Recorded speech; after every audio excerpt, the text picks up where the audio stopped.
Happy New Year's, everybody. I hope you all had a fun and safe holiday this past recently, and you're probably wondering where I've been the past few weeks. I know I was supposed to do a WWE podcast for a pay-per-view, and also I was supposed to do some Christmas movie reviews this past December, but in all honest truth, I had to step away for a little bit. I was dealing with some personal issues that I don't feel confident in talking about right now, but I'm just letting you know like what was the update on all that, and I will explain in a video somewhere along the future on what were the reasons behind it, but as of right now, like I said, I just don't feel confident. But I did feel like I've let everybody down for not posting any new content, and for that, I just want to say that from the bottom of my heart that I'm sorry.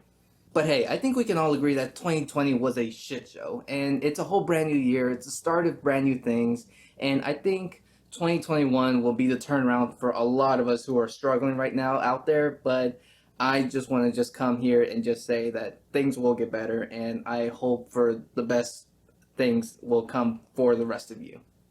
But anyways, we must carry on with this video, and I just don't want to just keep talking about it because here I'm supposed to be talking about my most anticipated films of 2021.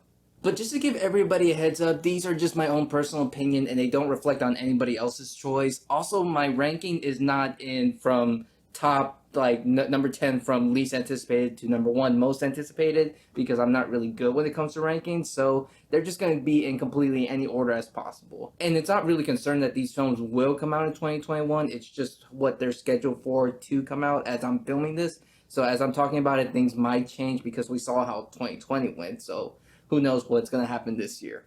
So coming in at number 10 is the James Bond film No Time to Die. I'm not really the biggest James Bond fan in the history of the world. I will admit on that. I don't watch these films religiously as much as other people do, but I do respect for what it is. I like Daniel Craig as James Bond. I think he's the best version to come out. And also, I'm looking very forward to Rami Malek playing the villain. That's probably my only reason why I would watch this film. And like I said, I do respect this franchise. I want to see what happens in the future. And I mean, from a visual and technical standpoint, these are impressive films, much more better than what was to come in the 80s and 90s. But, and I have to admit, my dad's getting more crankier every day since these films, all these other films are coming out on streaming service, and yet No Time to Die has not come out. And I feel like he's gonna rip somebody's head off if this film doesn't come out anytime soon. So, just saying. I mean, don't get me wrong. My dad is not gonna rip somebody's head off. He might rip off mine just out of anger, but this is just one film that I am looking very forward to, and hopefully, I know it's been delayed for a couple of times, but hopefully the wait will be worth it. So coming in at number 9 is the live-action Mortal Kombat. Dun, dun, dun, dun, dun, dun, dun, dun, dun, dun. I'm being stupid right now. I really don't know why I just did that. I just felt like I had the reason to. There's a lot of reasons why I'm actually looking forward to this film. It's not just because it's only produced by James Wan, which that's obviously one thing. I do like him as a filmmaker, even though he's not really in charge of this film.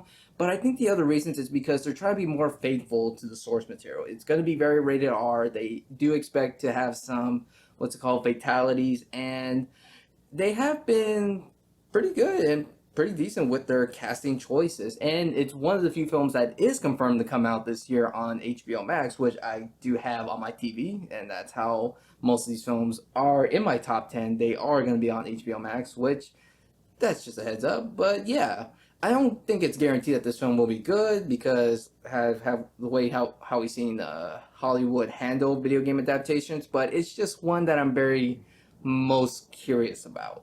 So coming in at number 8 is Godzilla vs. Kong. This film was supposed to come out in last year of 2020, which also would have been a nice birthday month present because it was supposed to come out in March. I was born in March, and you know, shit got in the way in 2020, so didn't really get that much. But we're getting it now on HBO Max, so that's actually a good thing to get. It's not really going to be much good for the business because they might lose money because of it, but I know Warner Brothers got some balls to release their entire film release in 2021 with HBO Max, but I mean, for us as the fans, we're going to be happy. For them, they might not be because they're probably going to lose profit because of it, but I know it's a business, it's a hard making decision, but that's just the way how it's going to go. But just the idea of having a live action remake of two of the most famous iconic monsters to go at it one on one with each other. And just seeing this poster, it just made me have like, I wouldn't say like full confidence that there's going to be good character development with humans, but we just want to see just two giant monsters kick ass, and that's it. And right now, who do I want to pick? Well, I will admit, back then, as a kid, I've always been a Godzilla fan, and but I really did enjoy Kong Skull Island, and I did like Godzilla 2014, which we didn't really get a lot of Godzilla. And we also had Godzilla King of the Monsters, which I found a much more superior film in terms of monster action and more appearance of Godzilla. Not as much as human characteristics, but I think we can all agree that when it comes to being a Godzilla fan and also knowing how their films are usually known for, no one really cares about human characters, but we just want to see two giant monsters go at it, and I think that's the only thing that's going to make us happy about it. Okay, I will admit that even though I said that these films were not supposed to be in chronological order from least anticipated to most anticipated, and this is supposed to be number 7 right now, but if I had to pick one film that was my most anticipated film of 2021, that would be A Quiet Place Part 2, directed by John Krasinski, and pretty much all the rest of the cast coming back from the first movie of A Quiet Place, which I love so much. I own the movie on Blu-ray. I can never get enough of that film. And I know this film was supposed to come out last year in March, which would have been a nice birthday gift to get. Hopefully, that's if the movie was good. I'm just saying. Somewhere in an alternate universe, another Sean is enjoying his birth month with A Quiet Place Part 2, but I'm here in this alternate reality where this didn't happen. But hey, I mean, beggars can't be choosers. Who knows when this film will come out? It is scheduled for 2021. That's why I put it on here. And I just wish that this movie does come out soon, eventually, because I don't want it to be delayed, but I get it. It's a business. They always have to make money some way or the other. But this is, I don't think I've ever had the audacity to say that a horror film is probably my most anticipated film in a long time. I hope that this film really does live up to the hype as it does in the trailer. I'm very confident in John Krasinski's direction and his writing, which I think he does a really great job considering what he did with the first film. So we'll just have to wait and see how that film goes. So coming in at number 6 is M. Night Shyamalan's Old. I really don't know much about this film. I really just let me get my phone for a sec. It says it's a thriller film based off of the graphic novel Sandcastle, and there's no there's no plot about it, so I really can't say much about what the details on the story is about. But I think the reason why I'm looking most anticipated to this film is because M. Night's really been building his way back up again. I mean, he's not where he was like with The Sixth Sense, but he's really going back to his roots in which it comes to him starting off small and then work his way up again. And I'm starting to gain his trust and respect again after I saw the movie Split, and what's so bad about it? I mean, I want to cheer somebody on and get this whole redemption story arc. Like, everyone likes a good redemption, so I'm actually counting on M. Night Shyamalan to improve more as a filmmaker, and hopefully that this film that comes up with him really does be successful. So I mean, best wishes to him. Now we go to number 5, which is The Suicide Squad. Not Suicide Squad, The Suicide Squad. It is a standalone sequel to Suicide Squad, which is now directed by James Gunn, and it's going to be pretty much a war film. And we've seen some behind-the-scenes footages, which I'm not going to show on here because I don't want to give any away some plot details if some people are cautious about spoilers. I'm just saying it gives off a very vibe of Apocalypse Now and Platoon, which I like the idea that it is not just part of the superhero genre. They're trying to really add some new elements to it. Some of the characters from Suicide Squad will be returning to this sequel, and there's also going to be some new characters. Like, we're going to have John Cena, Peter Capaldi, Pete Davidson, not Pete Dunne, the wrestler, my bad. And just plenty of more characters I can't think of off the top of my head. But because James Gunn is very good at making outcast characters very mainstream, I mean, we've obviously seen that with Guardians of the Galaxy and how that turned out. I'm very confident to see what James Gunn is going to do with this product, and hopefully this is going to be a huge, big step up for the DC Extended Universe. Numero cuatro goes to The Matrix 4, which is also the sequel to the original Matrix trilogy. Sorry that the lighting kind of messed up that glare, but obviously you can see it as it's right here. And we don't know much about what's going to take place with The Matrix 4. A lot of these films that are most anticipated for, really, I don't know the plot to, because either it's just so early in development or because they just want to keep it very hush hush. But Keanu Reeves is coming back, and also some of the original characters. Not what's his name? Lawrence Fishburne. My bad. I can't believe I literally just forgot his name just right at the top of my head. But yeah, Lawrence Fishburne is not coming back, which I'm very curious to see how that's gonna turn out to be. Yeah, it's also directed by Lana Wachowski, I think. It could be Lana or it could be the other sister. I'm not 100% sure, but it makes me wonder how this is going to turn out because the Wachowskis, just in general, as directors, they haven't had a good. They haven't had a good history after Matrix 4, and even their last entry, which was Matrix Resolutions, which I'm seeing right there, they didn't. I from what I've known, it was probably one of the worst conclusions in the trilogy. So hopefully, maybe Lana knows something that we don't know. And I am like I said before, I'm a fan of Keanu Reeves. I like what he's doing right now, and he's obviously going back to some of his roots that got him popular. So we're just gonna have to just wait and see what happens in it. I mean, I love the first Matrix. It's very good. It's one of my all-time favorite sci-fi and action films of all time. And hopefully Lana does have it has what it takes to write out this to write out a fourth entry into this franchise and see that if we can continue on and make an interesting story.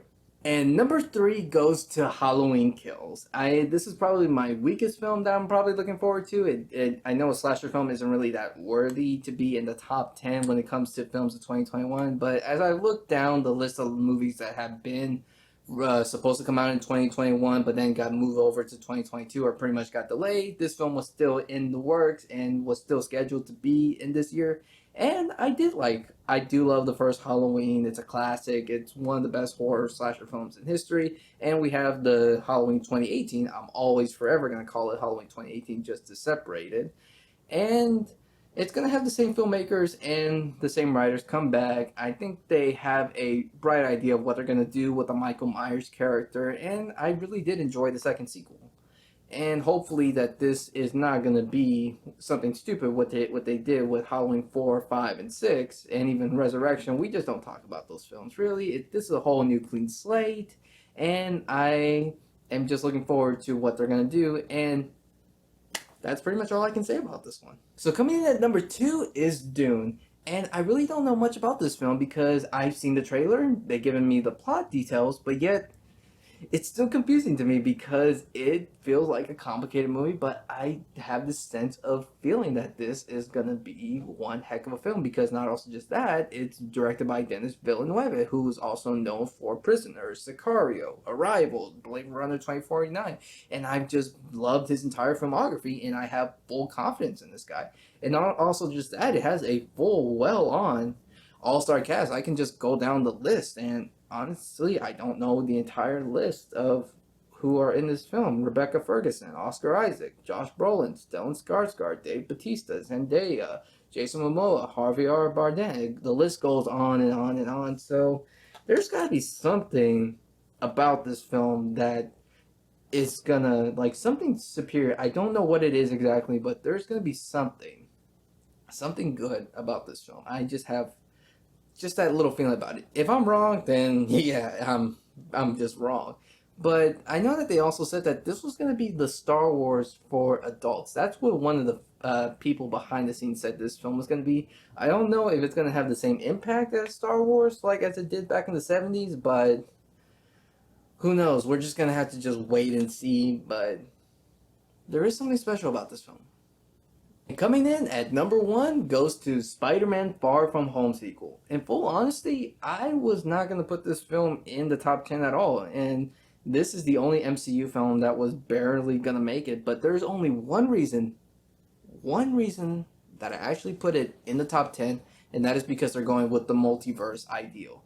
They're having talks about, I mean, it's already been confirmed that Alfred Molina is coming back as Doc Ock. We're going to even have talks about Tobey Maguire, Andrew Garfield. and how they're gonna do this whole Spider-Verse ideal. And not gonna lie, I think the only reason why they're doing this is because DC is doing the same thing when it comes to bringing back Michael Keaton as Batman and having all this whole DC Flashpoint, and Marvel's trying to compete with DC when it comes to that. I mean, it's not the first time we've seen this. I mean, we've obviously had this when they did Batman vs. Superman. They were going to do Captain America Serpent Society, and they changed it to Captain America Civil War. If anybody remembers Serpent Society, I think you honestly know what I'm talking about.